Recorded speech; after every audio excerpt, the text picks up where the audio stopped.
សូមជូនរឿងអាភ្លើបានអួតអាឆ្កួតបានលុយ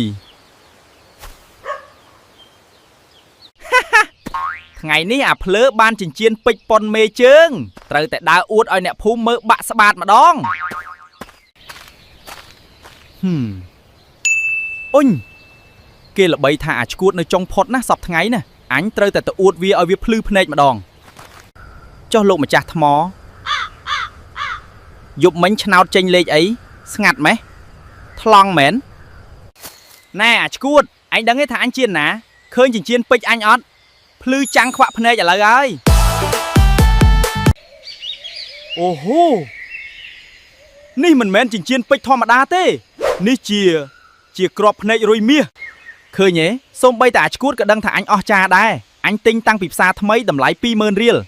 អះច្រឡំ $20000 ឯងមានពេជ្រមែនតែឯងអត់មានពងនាគរាជនេះអ្នកណាមានពងនេះនឹងក្លាយជាសេដ្ឋីក្នុងរកវិនាទីតែយើងមិនលក់ទេពងនាគរាជហាស់ហាអាឆ្កួតនេះល្ងងណាស់មានរបស់ល្អមិនចេះប្រើអញត្រូវតែបោកយកឲ្យបាន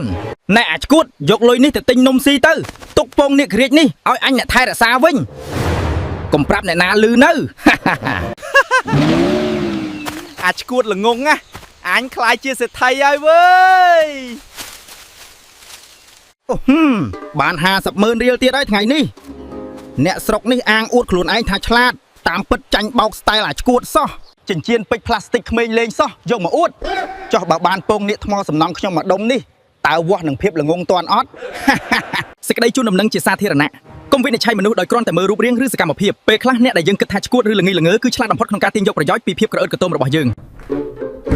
ចុះមិនក៏រឹងម៉េះពេលណាទើបញាស់ទៅ